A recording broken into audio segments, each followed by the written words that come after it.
선교사님이 계신데, 이 선교사님은 각 교회에 초청을 받아서 설교 말씀을 전하러 다니는 분이십니다.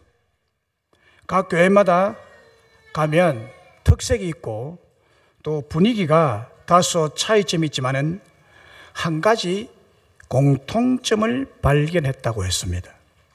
여러 교회를 다니다 보니까 특색도 있고 분위기도 다소 다른데 한 가지 공통점을 발견했다고 합니다. 그것은 교인의 얼굴에 그 사람의 신앙 연수가 나타난다는 것입니다.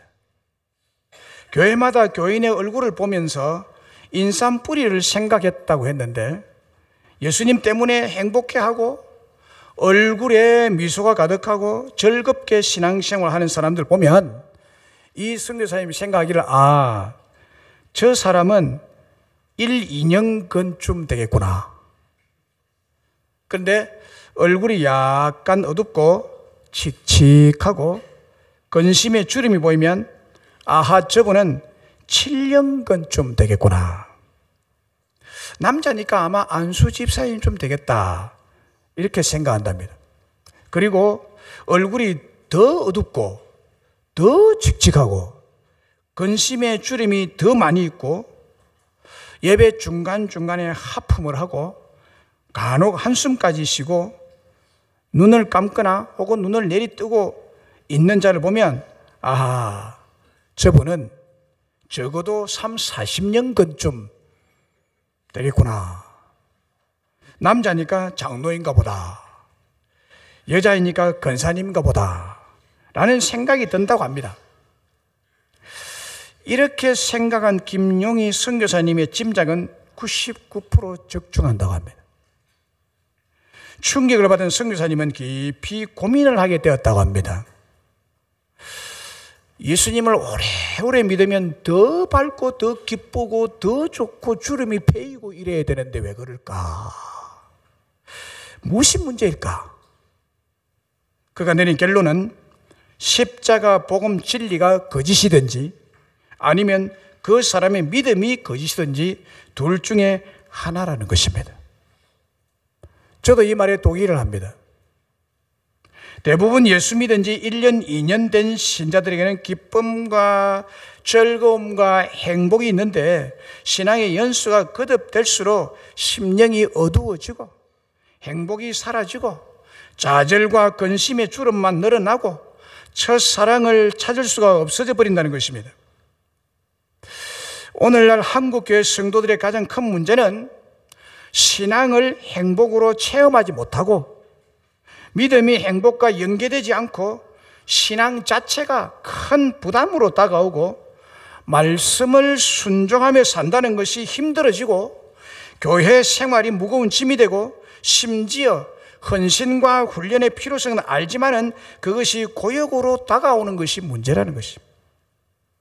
한마디로 말하면 왜 신앙의 연수가 많아질수록 하나님의 나라, 천국, 내세에 들어갈 천국의 행복을 현재 삶 속에 누리지 못하는가에 대한 아픈 마음이 저에게 있습니다. 여러분들 모두가 천국의 기쁨과 행복을 누리면 참 좋겠어요. 그러나 그렇지 못한 현실을 볼 때 참 안타까워요. 세상에서 가장 억울한 사람 5명이 있습니다. 가장 억울한 사람 5명. 첫째는 소화제 먹고 체한 사람입니다. 두 번째 사람은 하품을 해서 입을 벌리고 하품하는데 하필 그때 벌이 날아들어가가지고 목젖에 쏘인 사람. 세 번째는 96번 버스를 타야 되는데 잘못 보고 69번을 타고 가다가 버스가 굴러서 죽은 사람. 네 번째는 교회당 바로 앞집에 살면서 한 번도 교회 못 와보고 지옥 간 사람. 다섯 번째는 평생 교회 생활을 빼빠지게 하고 천국에 못 들어가고 지옥 간 사람. 이게 세상에서 가장 억울한 사람 5명. 평생 교회를 다니는데 구원받지 못하고 천국인 하나님 나라에 못 들어간 사람이 여러분 얼마나 될까요? 교회를 안 빠지고 다녔는데 주일마다 잘 왔는데 천국에 못 들어간 사람 얼마나 될까요? 이 문제에 대해서 예수님께서 산상설교 결론 부분에 이렇게 경고하고 있습니다. 마태복음 7장 22절로 23절에 보면 그날에 많은 사람이 나더러 주여 주여 우리가 주의 이름으로 선지자 노릇하며 주의 이름으로 귀신을 쫓아내며 주의 이름으로 많은 권능을 행하지 아니하였나이까 하리니 그때 내가 그들에게 밝히 말하되 내가 너희를 도무지 알지 못하니 불법을 행하는 자들아 내게서 떠나가라. 그날에 많은 사람이 라는 말씀이 나옵니다. 많은 사람이 지옥 간다는 거예요. 그날은 두 날을 말합니다. 한 날은 내가 죽는 날, 또 다른 한 날은 예수님이 재림하는 날. 살아있어서 예수님 재림할 때를 살아서 보는 사람이 있을 것이고 대부분 지금 여기에 모인 우리들 대부분은 아마 재림하기 전에 죽는 날을 맞이할 겁니다. 그날에 많은 사람들이 하나님 나라인 천국의 문 앞에서 예수님으로부터 내가 니를 도무지 모르겠다. 네가 언제 예수 믿고 교회 다녔느냐? 난 너 모르겠다. 불법을 행하는 자야. 내게서 떠나가라. 예수님에게서 떠나가면 지옥 들어가야죠. 준엄한 심판을 받는다는 말입니다. 이렇게 주님으로부터 외면당하고 지옥 심판을 받게 된 이유가 뭘까요? 교회를 다녔는데 왜 그러느냐? 여러분 교회만 다닌다고 천국 가는 게 아니에요. 오해하지 마십시오. 이것은 제 말이 아닙니다. 성경에서 그러고 있기 때문에. 자, 왜 교회를 열심히 다녔는데 주여 주여 하고 기도도 하고 귀신도 쫓아내고 그랬는데 왜 지옥 가느냐? 왜 예수님이 모른다고 했을까? 그 이유는 이와 같은 사람이 많은데 어떤 사람인가 하면 신앙생활을 안 하고 종교생활을 했기 때문입니다. 종교생활을. 교회 다니는 것을 하나의 종교생활이라고 생각하고 열심히 했습니다. 주여 주여 하며 주의 이름을 부르며 선지자 노릇도 했습니다. 귀신도 쫓아냈습니다. 하지만 예수님과는 아무 상관이 없는 예수님을 믿지 않고 기도할 때 이름만 도용하고 이용하여서 불렀던 사람입니다. 예수님을 영접하지 않고 예수님과 연합되지 못하고 하나 되지 못한 사람은 충분히 그럴 수 있습니다. 이들은 주인이 재물이고 교회는 다니지만 주인이 예수님이 아니라 주인이 재물이고 주인이 세상이고 이들의 주인은 자기 자신이었습니다. 그 자기 하고 싶은 대로 한 사람들. 예수님이 그들의 주인이 아니었습니다. 이들의 마음속에는 하나님의 나라가 없었습니다. 그래서 그들은 믿음으로 신앙생활을 한 것이 아니라 하나님 나라 없이 종교생활을 한 사람입니다. 자기의 신념으로. 종교생활과 반대되는 신앙생활이란 예수님을 자신의 구원자로 주님으로 영접해서 주인으로 모시며 주인이신 예수님 말씀 따라 이끄는 대로 살아가는 사람을 신앙인이라 그래요. 다시 말하면 신앙생활이란 내 단독자로 사는 것이 아니라 예수님과 함께 살며 예수님의 나라, 성령님의 나라인 하나님의 나라를 사모하고 앙망하고 소망하면서 살아가는 것을 말합니다. 예수 애양원 교회에서 목회하신 손양호 목사님은 한평생 나병인 한센병 환자들을 위해서 목회한 사람입니다. 또 일제강점기 때의 신사참배를 근무하다가 6년간 옥중에서 모진 고난의 세월을 보내기도 했습니다. 그리고 여수 순천 반란 사건 때 자신의 두 아들을 죽인 원수를 양자로 삼은 목사님이십니다. 손양호 목사님의 마음속엔 언제나 하나님의 나라인 천국이 살아있었고 천국을 앙망하고 천국을 소망하고 천국을 기대하면서 살았기에 그 어려운 고난과 쓰라린 고통을 이겨낼 수 있었던 진정한 신앙인이었습니다. 손영호 목사님 지은 복음성가 주님 고대가가 있는데 이 찬송은 그 목사님의 신앙 고백입니다. 낮에나 밤에나 눈물 머금고 내 주 주님 오시기만 고대합니다. 가실 때 다시 오마 하신 예수님, 오 주여 언제나 오시렵니까? 고적하고 쓸쓸한 빈들판에서 희미한 등불만 밝혀 놓고 오실 줄만 고대하고 기다리오니 오 주여 언제나 오시렵니까? 먼 하늘 이상한 구름만 떠도 행여나 내 주님 오시는가 해 머리 들고 멀리 멀리 바라보는 맘, 오 주여 언제나 오시렵니까?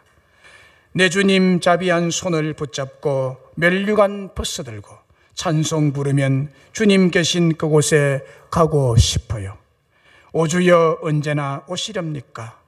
신부되는 교회가 흰옷을 입고 기름 준비 다 해놓고 기다리오니 도적같이 오심하고 하신 예수님, 오 주여 언제나 오시렵니까? 천년을 하루같이 기다린 주님, 내 영혼 당하는 것 볼 수 없어서 이 시간도 기다리고 계신 주님, 오 주여 언제나 오시렵니까? 손양원 목사님 안에 계신 성령님은 주님이 계신 그 하나님의 나라를 유업으로 얻게 될 것을 고대하고 소망하는 기도요 신앙 고백이었던 것입니다. 이와 똑같이 여러분의 교회 생활이 종교 생활이 아니라 신앙 생활로서 내 신앙이 행복으로 체험이 되고 믿음이 행복과 연계가 되고 하나님의 나라를 사모하게 되는 이유가 있습니다. 그 이유가 무엇일까요?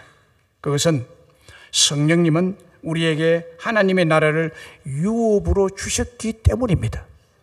하나님의 나라를 예수님을 믿는 여러분들에게 유업으로 주기 때문에 하나님의 나라가 사모가 되고 하나님의 나라를 그리워하고 하나님의 나라에 대한 소망이 불같이 일어나는 것입니다. 그 나라 참 좋다, 그립다. 로마서 8장 15절 17절에 너희는 다시 무수하는 종의 영을 받지 아니하고 양자의 영을 받았으므로 우리가 아빠 아버지라 부르짖느니라. 성령이 친히 우리의 영과 더불어 우리가 하나님의 자녀인 것을 증언하시나니 자녀이면 또한 상속자고 하나님의 상속자여 그리스도와 함께한 상속자니 우리가 그와 함께 영광을 얻기 위하여 고난도 받아야 할 것이니라. 이 말씀에 의하면 양자의 영이신 성령을 우리가 받았으므로 말미암아 우리가 하나님의 양자 곧 하나님의 자녀가 되었기 때문에 우리는 하나님의 나라를 유업으로 받게 되었다는 사실을 증거하고 있습니다. 그래서 우리의 소망은 세상 나라에 있지 아니하고 하나님 나라에서 그와 함께 영광을 누릴 양자들이라는 것입니다. 그래서 세상에 사는 동안 힘들고 어려워도 참고 인내하며 걸어갈 수 있는 것은 하나님 나라의 영광을 유업으로 받았으며 그 영광을 바라보기 때문입니다. 마가복음 1장 15절에 이르시되 때가 찼고 하나님의 나라가 가까웠으니 회개하고 복음을 믿으라고 했습니다. 하나님의 나라, 천국이 가까웠으면 회개하고 복음을 믿으라고. 누가복음 4장 43절에 예수께서 이르시되 내가 다른 동네에서도 하나님의 나라 복음을 전하여야 하리니 나는 이 일을 위해서 보냄을 받았노라고 했습니다. 마태복음 6장 10절에 나라가 임하시오며라고 우리에게 기도를 가르쳐 주었습니다. 하나님의 나라 또는 하늘나라라는 말이 마태복음에 49번, 마가복음에 16번, 누가복음에 38번이 언급되어 있습니다. 굉장히 많이 언급되어 있다는 것입니다. 이 사실은 하늘나라 혹은 하나님의 나라가 예수 그리스도의 중심적인 메시지고 선언이었다는 것을 알 수 있습니다. 예수님의 중심 메시지가 뭐냐? 하나님 나라에 대해서 알리는 것입니다. 하나님의 나라를 가르치는 것입니다. 하나님의 나라를 증거해서 보여주는 것이었습니다.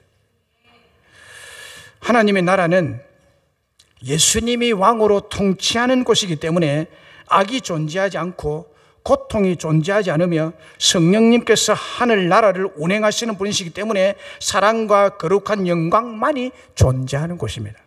그래서 우리 예수님은 이 좋고 행복한 나라를 그의 양자들인 저와 여러분들에게 주시기를 그렇게 간절히 소망하고 있는 줄로 믿습니다.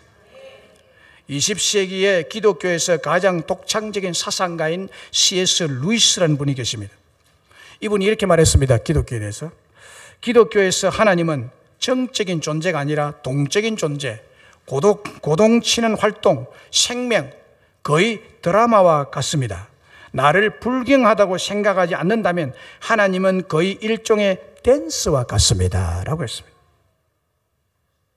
하나님의 최고의 기쁨, 최고의 환희, 최고의 행복을 이렇게 표현한 것입니다. 댄스와 같다. 너무너무 행복하고 너무너무 기쁘고 너무너무 즐거워서 하나님께서 춤을 추시는 곳이 하나님 나라 천국이라는 거예요. 하나님의 나라에서 성부와 성자와 성령 삼위일체 하나님은 영원히 이런 행복의 영광을 누리고 있다는 것입니다. 성부, 성자, 성령은 서로에게 있어서 사랑과 행복을 쏟아 부어 주시면서 서로를 배려하시고 섬깁니다. 이게 하나님 나라입니다. 서로에게 영광을 무한히 돌려드리기 때문에 영원한 행복의 영광이 햇빛보다 더 밝게 빛나고 있는 곳이 천국입니다. 이러한 무한하고 영원한 삼위 하나님의 행복을 C.S. 루이스는 하나님의 댄서라고 했습니다. 저는 이것을 영원한 하나님의 영광이라고 표현하고 싶은 것입니다. 그래서 삼위 하나님의 행복의 영광은 하나님 나라의 영원한 영광입니다.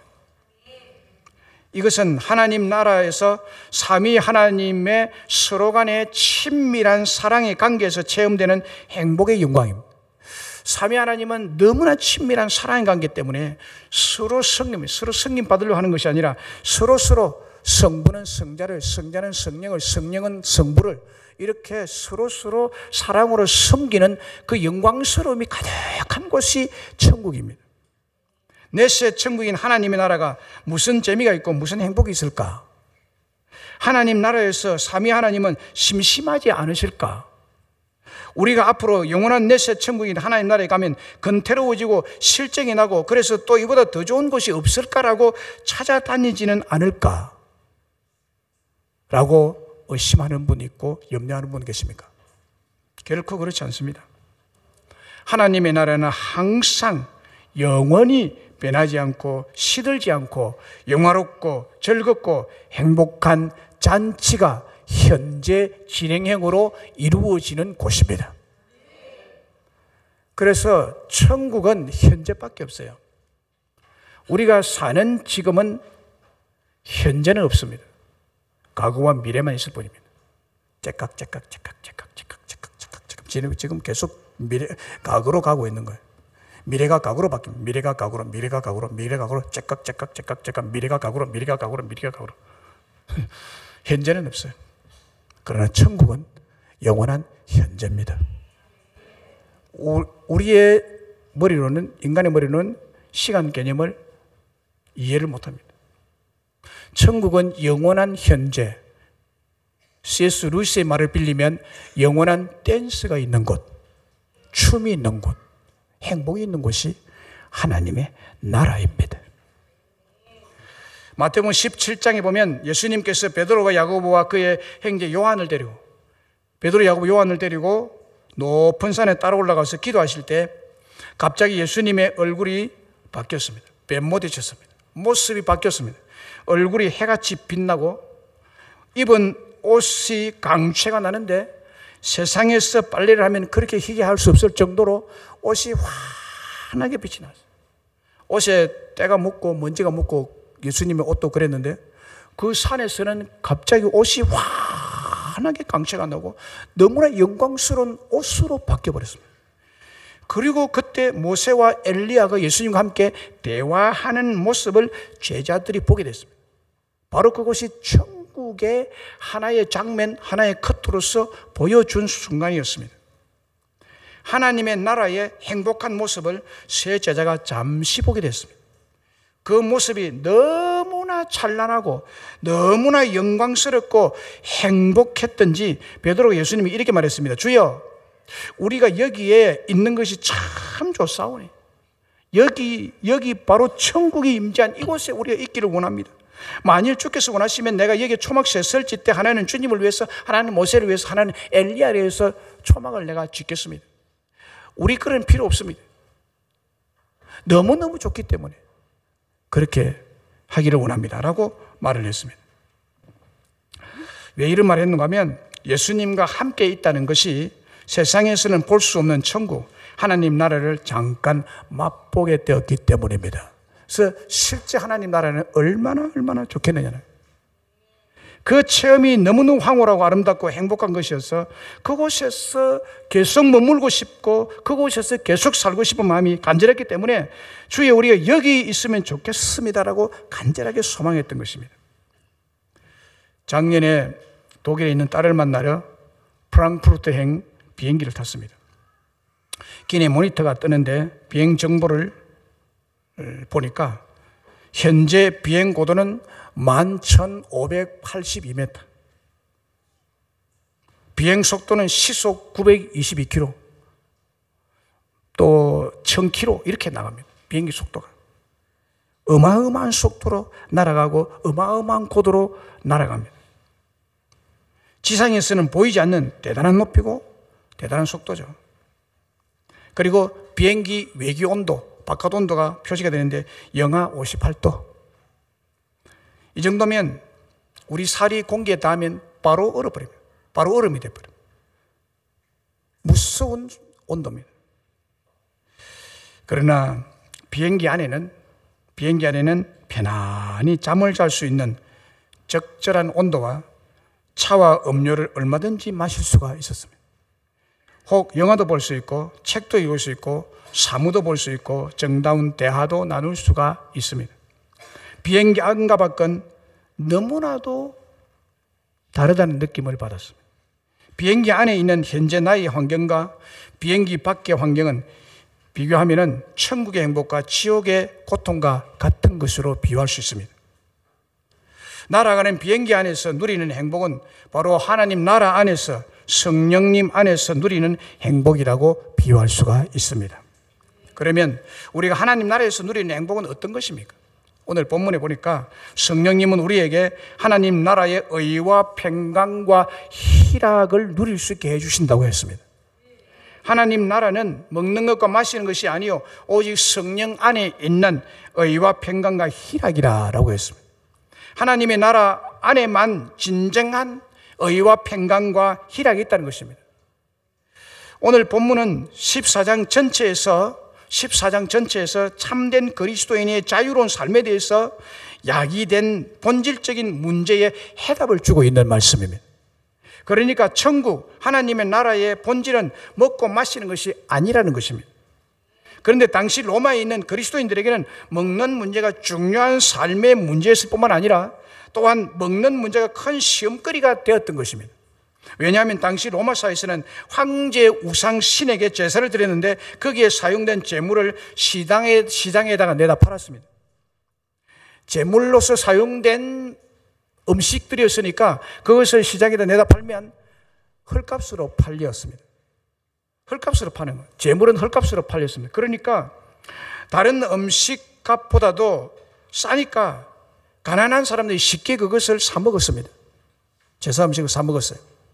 그런데 그리스도인들 중에도 가난한 사람이 많았어요. 그리스도인은 교회를 다닌 사람 중에도 우상 앞에 나왔던 음식을 시장에서 사 먹는 일이 있었습니다. 이것이 교회에서 이제 비판이 되고 정죄가 되는 이런 일들이 일어나게 된 것입니다. 그래서 어떤 사람은 우상에게 먹는 건, 그리스도인들이 우상에게 놓았던 음식을 사 먹는 것은 우상 숭배다.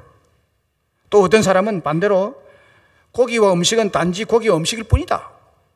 우상 앞에 나온 것이 무슨 그게 의미가 있느냐?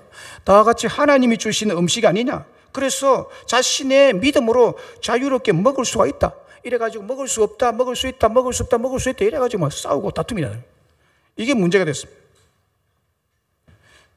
그래서 예수 믿는 사람이 제사 음식 못 먹는다. 아니, 자기 믿음으로 먹으면 된다. 그게 무슨 문제냐?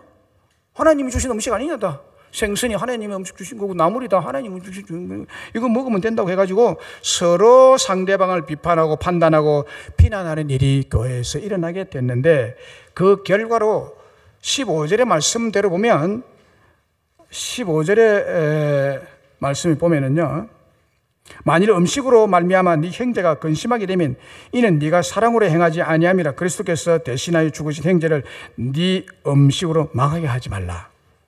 그렇게 14장 15절에 말했죠. 그렇게 말하면서 17절에 와서 이렇게 말합니다. 하나님의 나라는 먹는 것과 마시는 것이 아니요 오직 성령 안에 있는 의와 평강과 희락이라 라고 했습니다. 하나님의 나라는 의와 평강과 희락이라. 그리고 하나님 나라 백성을 하나님 나라 백성 되게 하는 독특한 특색 세 가지가 강조되어 있는 것입니다. 이 부분에서 그것이 바로 의와 평강과 희락이라는 것입니다. 예수를 믿고 진정으로 거듭난 성도, 성령을 충만히 받은 성령의 사람이 누리는 행복은 의와 평강과 희락이라. 이 세 가지가 특색적으로 나타난다는 겁니다. 누가복음 17장 21절에도 하나님의 나라는 너희 안에 있느니라. 이 말씀은 성령님께서 우리 마음속에 하나님 나라가 이루어지도록 변화를 일으키셨다는 것입니다. 예수 믿기 전에, 즉 성령 받기 전에는 마음속에 불의가 가득했고 불행한 생각들로 가득했고 절망과 두려움으로 가득했는데, 이제 성령 안에서 하나님의 나라의 의와 평강과 희락이 가득하게 되었기 때문에 하나님의 나라는 너희 안에 있다는 것입니다. 하나님의 나라는 너희 안에서 의와 평강과 희락을 이루었다라는 말씀이죠. 하나님 나라의 백성들이 우리에게 성령이 주시는 행복 중에 먼저 우리를 의롭게 살아가도록 이끄십니다. 성령님은 우리를 의롭게 살아가도록, 의라는 말은 옳은 것, 죄와 타협하지 않는 것을 의미합니다. 그런데 우리는 연약한 육신을 입고 있기 때문에 의롭게 굳건히 살아간다는 것에 한계가 있습니다. 우리 안에 임재해 계시는 성령님께서 하나님 나라 백성다운 의로운 삶을 살아가도록 능력을 주셔야만 의로운 삶을 살 수 있다는 것입니다.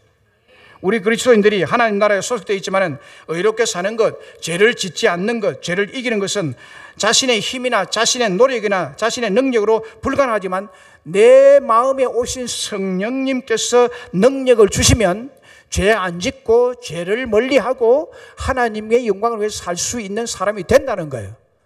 의롭게 살게 된다는 것입니다. 할렐루야. 스가랴서 4장 6절에 이 문제에 대해서 우리의 해답을 줍니다. 이는 힘으로 되지 아니하면 능으로 되지 아니하고 오직 나의 영으로 되느니라 그랬습니다. 이스라엘의 12지파의 조상이 된 야곱의 생애를 보면 그의 삶의 초기에는 불의한 모습이 너무 많았습니다. 거짓말하고 남을 속이고 남의 축복을 가로채고 하나님에 대한 불신이 가득했습니다. 이런 불의한 마음의 속성이 함께 하시는 성령 하나님의 은혜로 하나씩 하나씩 제거되어 가고 변화가 되고 깨닫게 되므로 정직하게 되어 가고 의롭게 살아가게 됩니다. 야곱의 인생 후반인 노년에 보면 의롭고 바른 하나님의 길을 걸어가게 되는 모습을 우리가 성경을 통해서 발견할 수가 있습니다. 그래서 하나님께서 야곱의 이름을 바꾸어서 나중에는 이스라엘이라고 바꾸어줍니다. 이와 같이 우리 성령 하나님께서는 우리의 행복을 위해서 불행을 가져다 두는 불의를 없애주고 의롭게 공평하게 정직하게 살아가도록 우리를 이끄시는 분이시다는 것입니다. 하나님 나라의 의입니다. 그리고 두 번째로 우리의 마음속에 평강을 주십니다. 할렐루야. 우리가 하나님 나라의 백성으로서 행복하게 살아가도록 성령님은 우리 마음속에 평강을 주십니다. 여기에 평강이란 헬라어로 에이레이네, 에이레이네. 구약적인 단어는 토브, 샬롬 이 뜻입니다. 그 의미는 평화, 복지, 번영, 화평, 행복이라는 의미로 성경에 번역되어 있습니다. 성령님께서는 하나님 나라의 자녀들에게 평강의 복을 부어주십니다. 곧 지극히 행복한 마음의 확신을 주시는 평강이라는 것입니다. 로마서 8장 6절에 영의 생각은 생명과 평안이니라 라고 했습니다.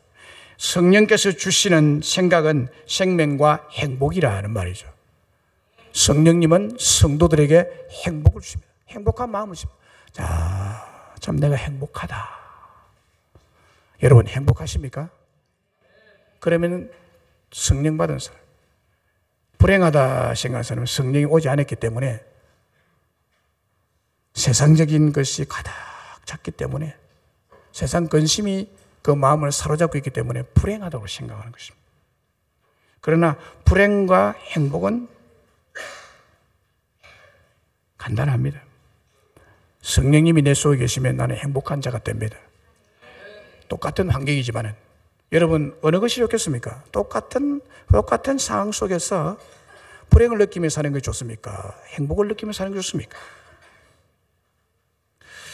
영의 생각은 생명과 평안이니라 그랬고요. 갈라디아서 2장 22절에는 오직 성령의 열매는 사랑과 희락과 화평, 그게 화평이 나요.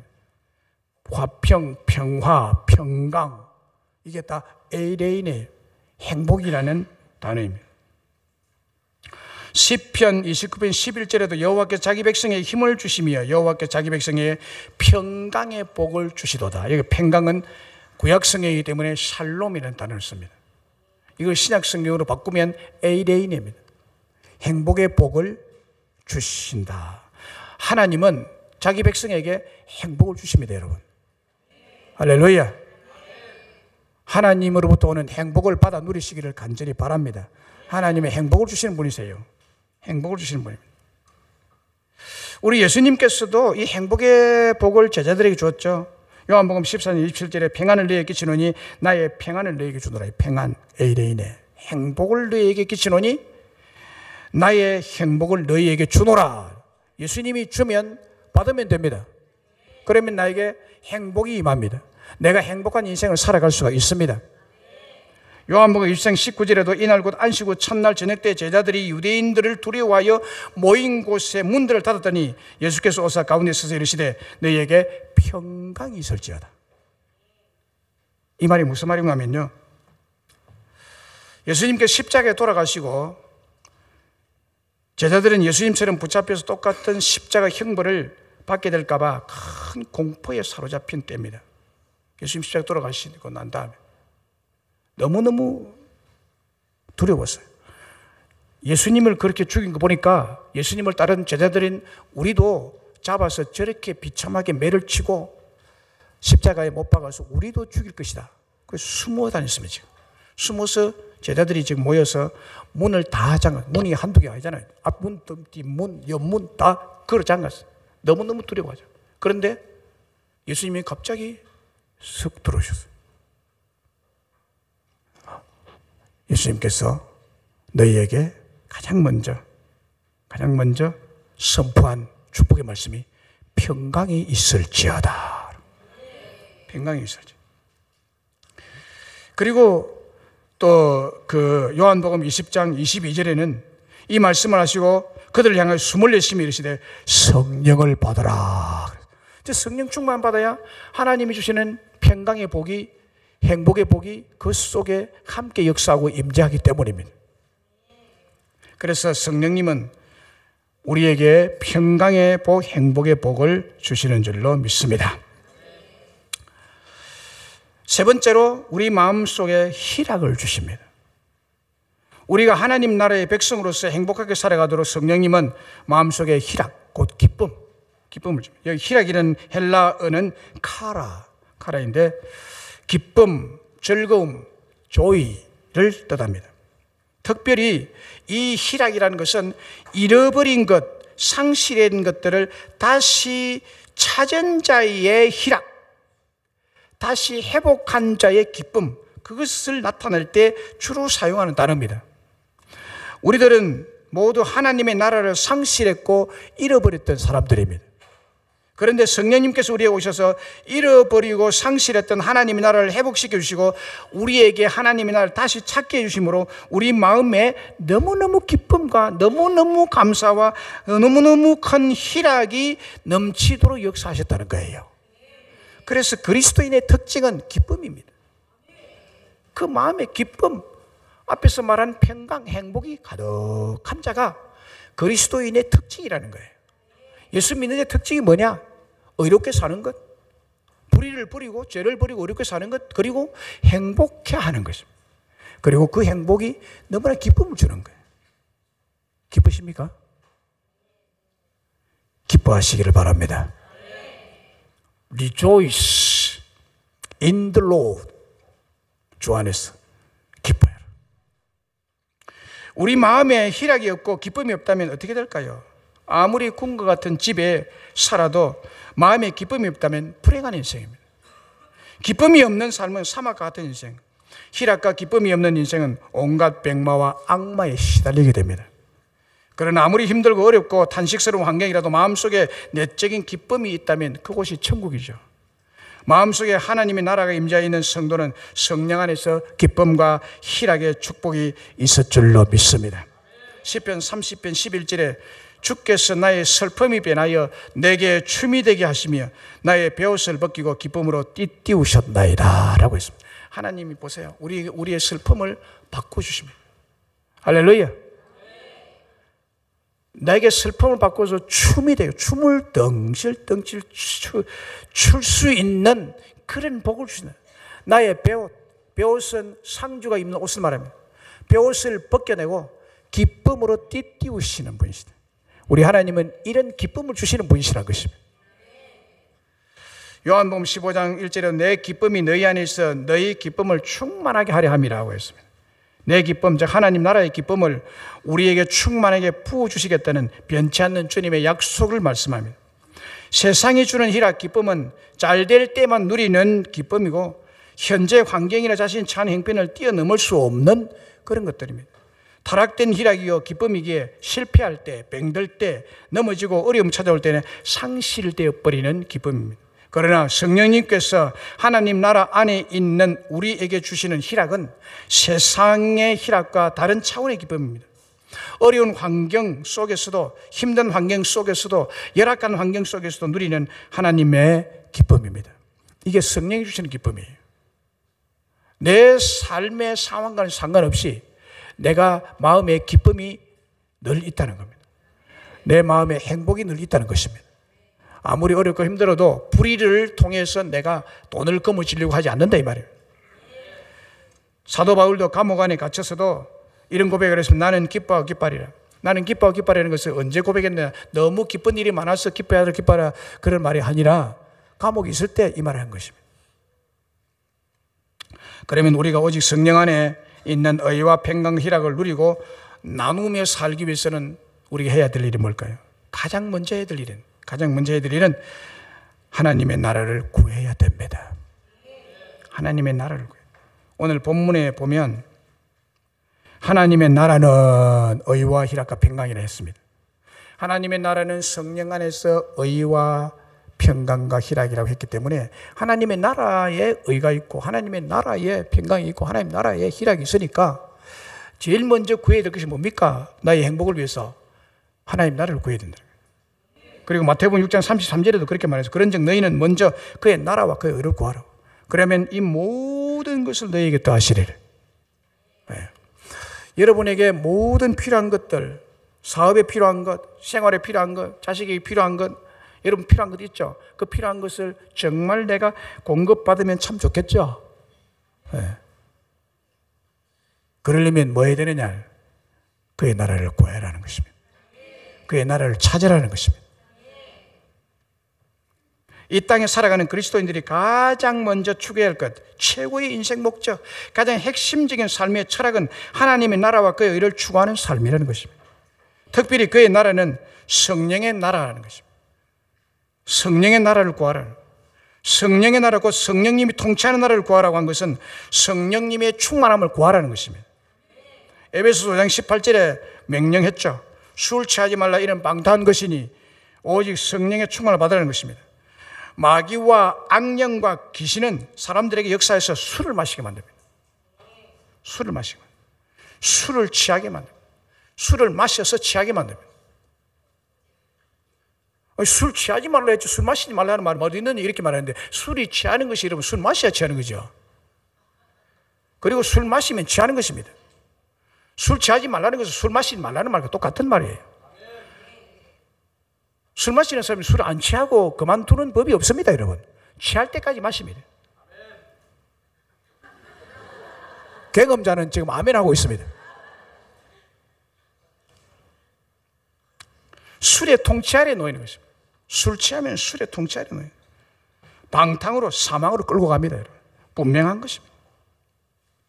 그러나 사람이 성령의 충만을 구하고 성령을 충만히 받으면 성령의 나라, 성령의 통치 아래 놓이게 되고 그 결과는 행복과 기쁨과 참 만족을 제공받습니다.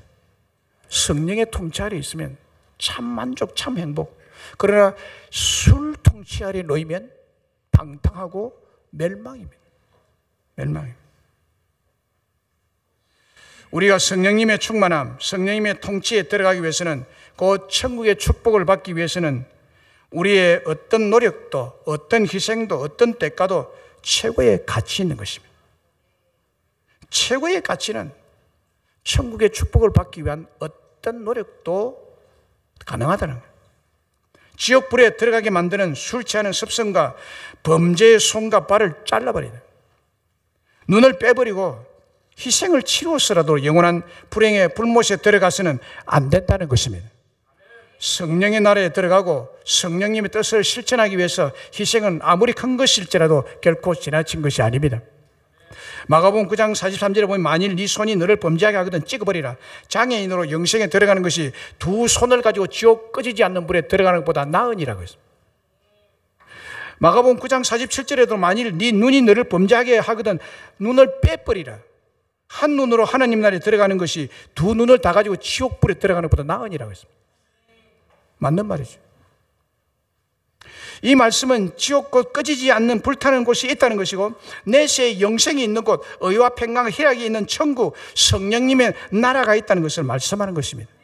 동시에 우리가 이 땅을 살아간 날 동안 성령님의 나라를 추구하고 영생에 걸맞는 삶을 추구하며 살아야 할 것을 말씀하신 것입니다. 우리의 몸을 가지고 술을 취하여 방탕과 지옥 행벌을 받을 행위나 삶을 살아서는 절대로 안 되고 언제나 먼저 우선적으로 성령 충만을 구하며 살아야 한다는 말씀입니다. 그래서 성령님의 나라와 회개는 늘 병행하여 갑니다. 범죄하는 손을 잘라버리라. 범죄하는 눈을 빼버리라. 강력한 회개의 삶이 성령님 나라를 추구하는 삶인 것입니다. 이런 자에게 이 모든 것을 더해서 축복을 주신다는, 이런 자에게 이 모든 것을 더하여 주리라. 이 모든 것 더하여 주리라. 여러분의 삶에 필요한 모든 것들이 더하여지면 참 행복합니다. 하나님의 약속은 빈틈이 없습니다. 하나님의 약속은 시건치 않으십니다. 하나님의 약속은 변개치 않은 약속입니다.